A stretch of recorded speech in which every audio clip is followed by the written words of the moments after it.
Hey everyone, welcome back to Crypto Cash. Hope you're having a fantastic day. Thank you so much for joining me here. We're taking a look at Terra Classic once more. I got a lot of requests for this one recently, and I can see why, because it's definitely trying to pull back. It's one of the only coins that's actually in the green for the most part, minus Doge a little bit there. But generally speaking, it's going to be interesting. Let's go ahead and take a look and find out if this is something worth investing in right now. And if you are new to the channel, just know I'm not a financial advisor. Love teaching people to trade. I've got a trading academy, community, and signal group. Be sure to check that out, of course, where I send out trading signals that look a little bit like this here. Whereas you get some profit targets here and some things where actually it's just fully automated through Cornix, which is great. So we took 33% from Bitcoin here recently, profit target 2. The same thing with Ethereum, nice 60% there.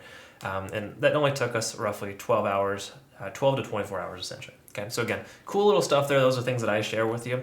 We also have amazing traders in the community too. They're all kicking some butt and making sure we celebrate the wins, of course. Obviously, we learn from our losses, but the important thing here is to ensure that we are safe, conservative, and making sure that we continue to do well and celebrate the small stuff, right?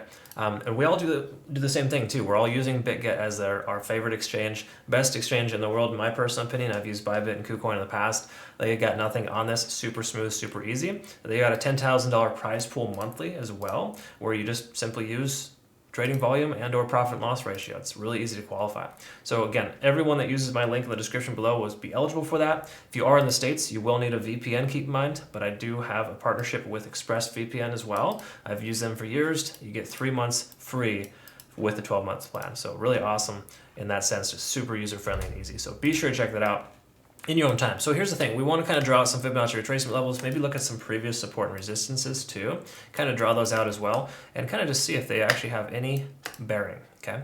Because again, previous support and resistance levels are unique in the way that they have a tendency of working as fairly strong years or months later. It's really interesting. So as we can kind of see, Fibonacci retracement levels are matching up fairly well with this previous resistance at 16. I'm just going to paraphrase. I'm not going to use the zeros in front. We're just going to say 16,400. So 16.4 for Terra Classic is going to be a strong resistance for us. Potential resistance / support level, which still is yet to be identified, is right there at about 13,200 or 13.3, I think, if you round up just a little bit. So 13.3.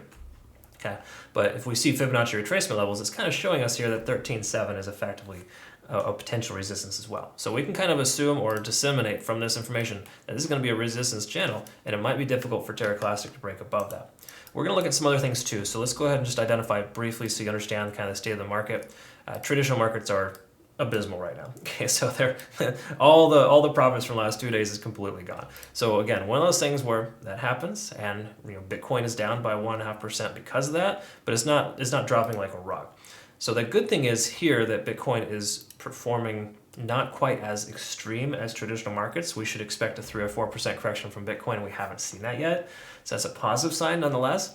But on the same accord, Terra Classic saw a pretty significant retracement too once Bitcoin started opening and having that red, that red day, so to speak. Okay.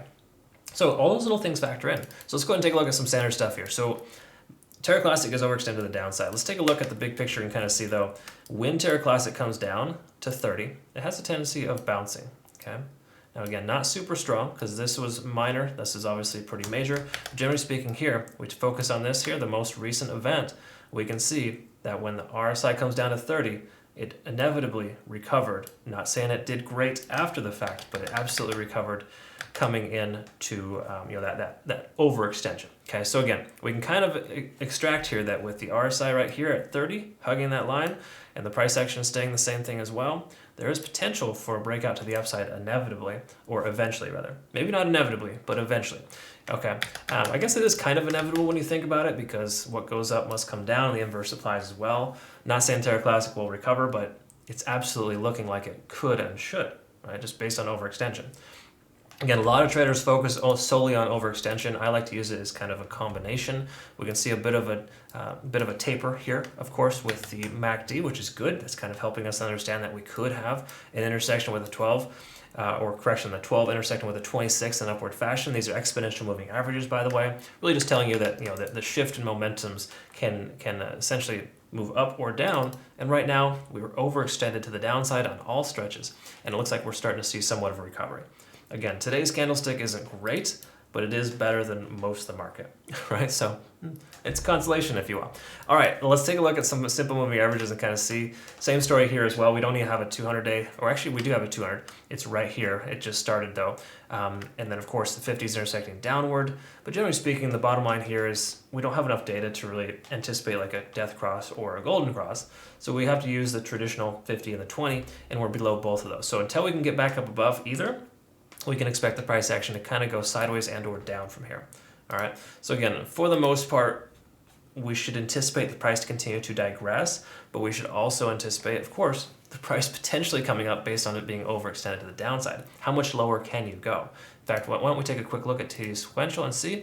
We came to a 9 here recently, which does tell us that somewhat of a recover would make sense. Okay. In other words, we take a look here.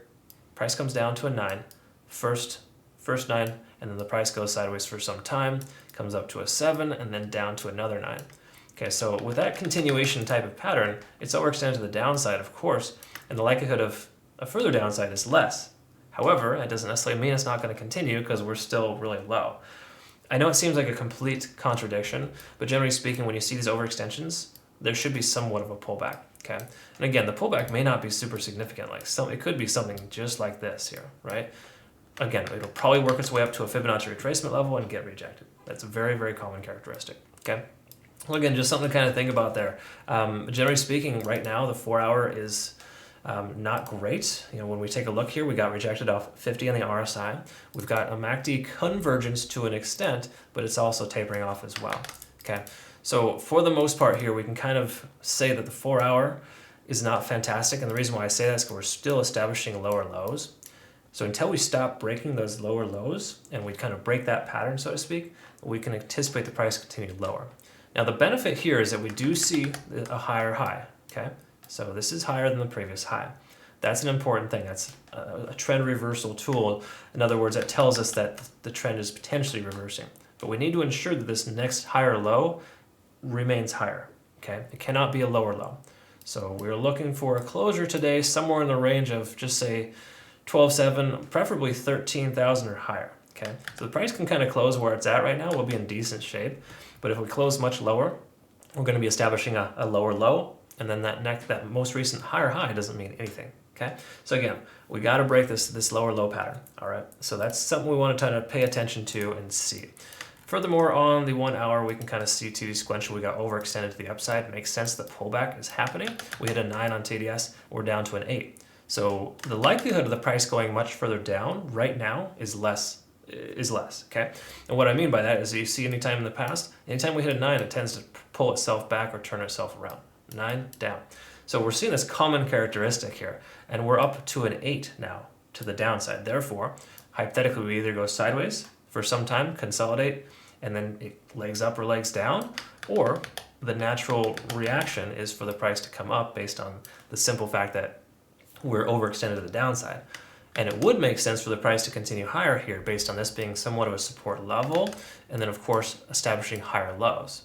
Now again, it could continue lower. There's definitely a possibility of that, but I think the probability is less. Let's take a look at Ichimoku Cloud and kind of see if we have any support, which we do for the most part. You can kind of see here that the cloud is working potentially as a support. So again, that's why a closure today above 13,000 or 13,300 would be absolutely important, because of the simple fact that we have that support range there. And if we close below that, then we're going to be looking somewhat bearish. Okay, but for right now, the hourly does appear to have some bullish qualities. In other words, we should expect to bounce off that overextension and the price to continue higher. We also see a conversion line above the baseline showing have momentum, positive momentum. We're establishing higher lows. We're above the cloud, or at least within. Again, within the cloud is perfectly fine. It's typically a no trade zone. But again, a closure today above this level would be super, super important. So we're hoping that something like that occurs. Okay, so that's kind of what we're looking for. Just some things to kind of identify. But I would say, generally speaking, the macro looks not so good. There's no other way around it. It's going to take a few days for this to recover. We shouldn't expect it to bounce very hard. But we are overextended to the downside here. The 4 hours telling us we might see further downside, but the 1 hour, which I think is the most important here, is giving us the indication that we should have somewhat of a long position to take here in the relative near future. Again, bear in mind, Bitcoin is struggle busting right now. And that does factor into a lot of altcoins, okay? Because again, typically Bitcoin dominance comes down and that occurs. But what we're seeing right now is Bitcoin dominance is kind of breaking even, okay? So that really implies that, altcoins may actually increase as the Bitcoin dominance comes down. We haven't seen that yet, but there's a good chance of that. So sometimes the extra volume, that extra liquidity comes into coins like these. And Terra Classic is a fairly large coin. It would make sense that it's going to take some of that market capitalization. Okay. Again, a lot more factors here. I would say we're slightly more, I hate to even use the word bullish, but I think there's slightly more inclination for the price to go up than it would down. Okay. At least in the overall sense of where we're at here. But we'll see. We'll keep an eye on this one here. And again, thank you so much for requesting that I cover this. We'll look forward to seeing you on the next video. Have a great rest of your day. You take care.